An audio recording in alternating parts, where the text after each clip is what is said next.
Cousin Frank, third question. Are there any noticeable patterns between interview to interview?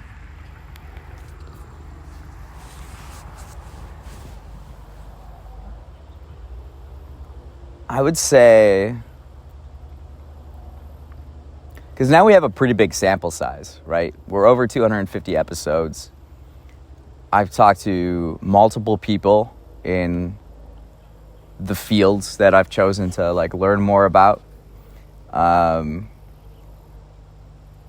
Something I pride myself in is recognizing people and how to communicate with people, and I notice patterns within people and the fields that they're in. So I know people in science fields, they're going to be their minds are going to be a little bit more detailed oriented, organized. They're going to be more objective about what they see and what their experience is telling them, right? And then say more in the art, they're going to be more in touch with their feelings and perhaps spontaneous and more leading with their intuition. And so it's helped me even taking, because I'm really just picking people's brains and asking them questions about life and just their thoughts about living in the world. And then people who I'm not recording with, it helps me better understand them. Is that what you meant by noticing patterns from interview to interview? I've noticed sometimes people are nervous, and I'm it's just another recording to me.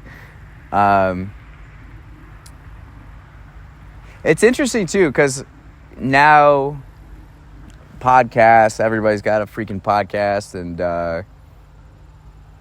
with all this technology and great cameras on our phones, people are kind of used to being on camera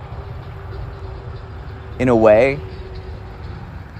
Or I think with Zoom too, there's this application called Zoom where it's just video chatting through a computer. I'm explaining this because Cousin Frank isn't the most tech savvy or wants to be tech savvy. But since COVID and you couldn't meet face to face with people, Zoom, this application or software, really became a big thing. So people are used to just being on camera and doing stuff and video.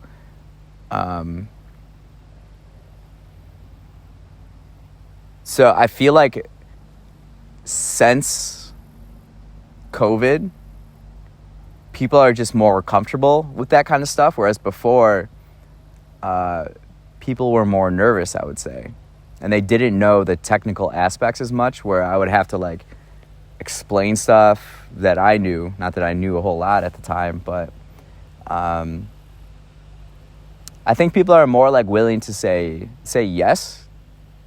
They're excited to be on a podcast. It's oh, this is my first one I'm being on. So it helps my job. It helps with that. So that's another pattern. Just people more comfortable, being more comfortable with technology and saying yes. I think, certainly the people I approach, I wouldn't say this necessarily about the general population, but, and this goes back to the question earlier, what solidifies having, choosing a particular guest to have on. And it's people that are down to have fun and just try something new and say yes to things, say yes to opportunities. So I've noticed a pattern in that with the people I talk to. I've noticed also a pattern. This bothers me. This is something I'm trying to work on, and that's speaking Spanish. speaking Spanish. I had this recent moment where a former podcast guest who lives in Colombia, we were going, I talked to like people all over. It's really fun, and I get to know them through our conversations, our recordings, and then I follow them on social media and I see what they're up to, and you just get to see, their culture and how they live. And Colombia, I want to go to Colombia really bad. Bogota, and smoke cigars, drink coffee. Oh man. And it's like, yeah, and he was encouraging me to come down, and I was like, yeah, like I really want to do that.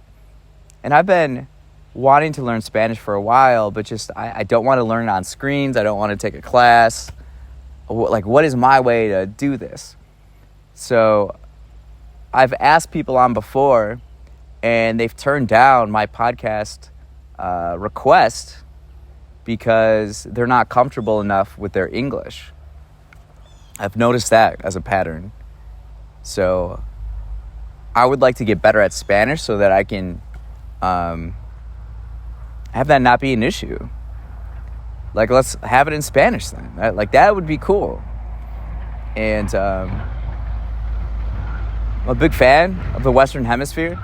So I want to build more connections and relationships with people in, the rest of North America and South America. So that's a pattern I notice, is like some people aren't necessarily familiar with the English language or as strong. At the same time, too, there's like around the world, people know English. Or there's a lot of people that know English, but that's a pattern that I've noticed that I'm trying to like now work on a little bit. And so what I've been doing to learn Spanish is I just write all the time. So I start writing. I'll like write a paragraph like that I would normally write, right? And I have a Spanish-English dictionary, and so I'll then translate it, and then I'll bring it to my friends who speak Spanish, and then they critique me. And then we're like going back and forth a little bit. So that's something that's the approach I'm taking with it.